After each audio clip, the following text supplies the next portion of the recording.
Radioscopie.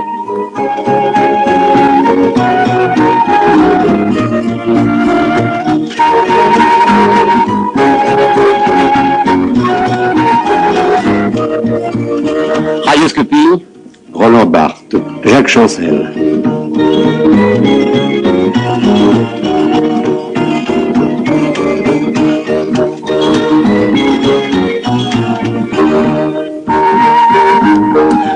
Roland Barthes, ils sont nombreux ceux qui affirment qu'il est difficile de vous situer. Sans doute, la preuve est-elle ainsi faite que vous êtes contre les idées reçues.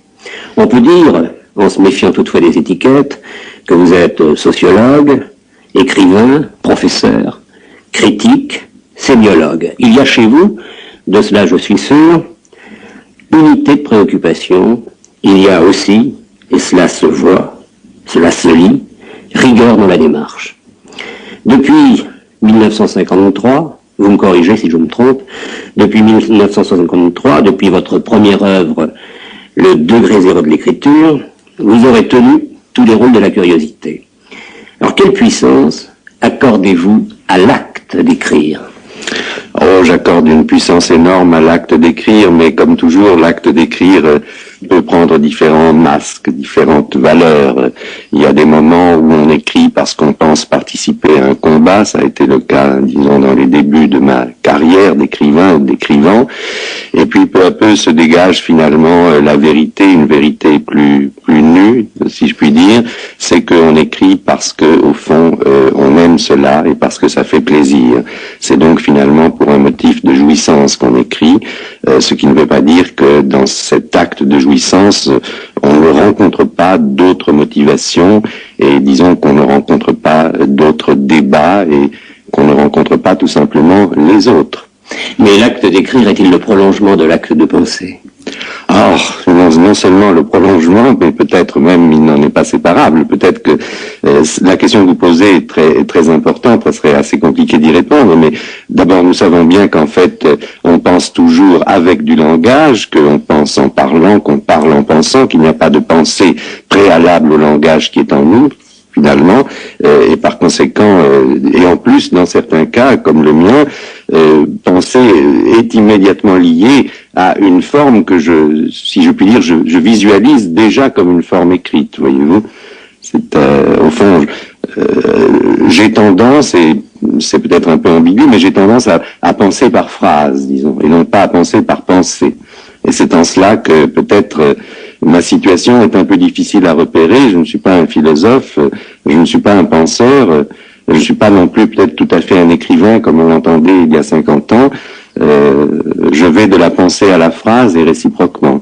Et c'est cela qui est un peu difficile à situer peut-être. Pourquoi à ce point avoir voulu réhabiliter le lecteur ? Ah, mais ça, c'est parce que, d'abord, il y avait une tâche historique à accomplir. Vous savez que notre histoire de la littérature, la façon dont on a parlé de la littérature depuis au moins 100 ans ou 150 ans, était une façon qui privilégiait beaucoup l'écrivain. Toutes les histoires de la littérature sont l'histoire des écrivains, des écoles. Et on ne pensait jamais au lecteur. La lecture n'était pas un niveau auquel on s'intéressait quand on faisait une théorie de la littérature. Alors, il est nécessaire maintenant d'associer le lecteur à la jouissance d'écrire. Il n'y a pas de jouissance d'écrire sans jouissance de lire. Les deux se compénètrent en quelque sorte, et par conséquent, s'il y a une sorte de nouvelle théorie de la littérature qui s'ébauche, elle doit tenir compte du lecteur, certainement. C'est vous, Roland Barthes, qui rappelez ce mot de Bachelard, les écrivains sont seulement lus. Alors on pourrait poser la question, les écrivains ont-ils existé ? Les écrivains ont-ils existé ? Oui, parce que tout de même, finalement, on les lit encore maintenant, on les lit à travers des éclairages historiques très différents, ils n'ont jamais toujours le même sens, Et c'est comme ça que l'histoire marche, en quelque sorte. Vous avez dit un jour que la littérature allait à sa perte. C'était un mot, ou bien vous le pensez vraiment? Ou peut-être y a-t-il une nouvelle, une anti-littérature, une contre-littérature? C'est-à-dire la littérature avec un grand L, n'est-ce pas? Ça a été pendant très longtemps une véritable institution, ça faisait partie des institutions de la société. Alors je crois que cet aspect institutionnel de la littérature est tout de même en train, sinon de disparaître, tout au moins de se modifier profondément. La preuve, c'est qu'actuellement, voyez-vous, en 75, je pense que vous serez d'accord avec moi, il n'y a plus, disons, ce qu'on appelait autrefois de grands écrivains. Enfin, il n'y a plus de grands écrivains. Entre les deux guerres, moi quand j'étais adolescent, il y avait des grands leaders de la littérature. Pour vous, il y avait Proust. Oui, il y avait Proust, encore qu'il était mort, disons, au moment où je suis devenu adolescent, mais il y avait des gens comme Gide, Claudel, Valéry, Malraux. C'était de très grands noms qui polarisaient toute une activité, toute une séduction culturelle. Or maintenant, il faut bien reconnaître que ça n'existe plus.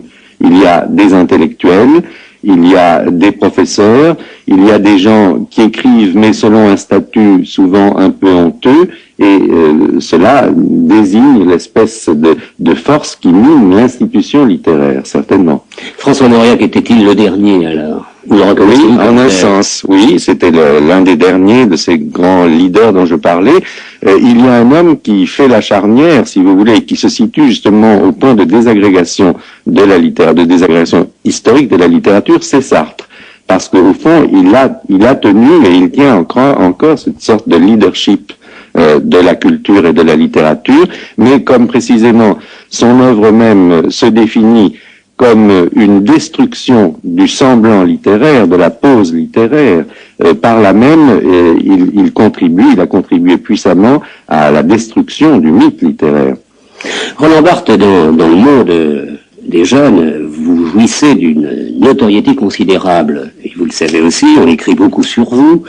Alors, cette notoriété, la méritez-vous? Et savez-vous pourquoi vous êtes à ce point célèbre parmi ces jeunes? Certains m'ont dit, et je me suis promené souvent dans les universités, certains m'ont dit, il a l'importance qu'avait Sartre à un moment, le fameux moment du quartier latin. Non, je ne crois pas du tout ça, mais ça sur ce point-là, je récuserai tout à fait cette impression, mais je répondrai d'une façon un peu normande, puisque je suis né à Cherbourg, comme vous le savez, que il est très difficile pour soi-même d'évaluer l'image qu'on a dans un public. C'est une chose extrêmement difficile. Comment est-ce qu'on la connaîtrait? On ne sait pas très bien, n'est-ce pas? On voit des gens qui vous parlent de vous, mais ce sont toujours des individualités, des amis. Et par conséquent, il est très difficile d'accéder soi-même aux phénomènes vaguement sociologiques qu'on peut représenter dans une société. Et d'une manière générale, je dirais que pour cela, je suis très philosophe, je ne m'en préoccupe pas trop. J'essaye de ne pas m'intéresser trop à mon image, disons. Vous êtes le fondateur de la sémiologie, donc c'est la science des signes. Et oui, je ne suis pas vraiment le seul fondateur. On ne peut pas fonder soi tout seul une science. D'ailleurs, ça n'est peut-être pas encore une science. Pour que ça devienne vraiment une science, il faudrait qu'elle s'enseigne d'une façon très régulière dans les universités, dans les facultés. Je la pratique, disons, ou je l'ai pratiquée, mais je suis moi-même, vous savez, à l'école des hautes études, qui n'est pas véritablement une université, qui est tout de même un institut d'enseignement de recherche, c'est déjà très particulier. Donc j'essaye de chercher, de pratiquer, mais pas d'enseigner véritablement. Quelle est votre réflexion sur le statut du signe? D'abord, le signe, qu'est-ce que c'est? Le signe, c'est un objet historique, c'est-à-dire que au fond, le signe, c'est une sorte de notion qui est apparue